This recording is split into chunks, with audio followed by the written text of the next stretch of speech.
Ellora is UNESCO World Heritage Site located in the Aurangabad district of Maharashtra.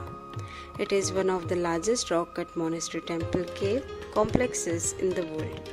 These caves are authentic in terms of its form and design, materials and substance, location and art of carving, rock-cut architecture, sculptures and unfinished temples of three different faiths, that is Buddhism, Brahmanism and Jainism.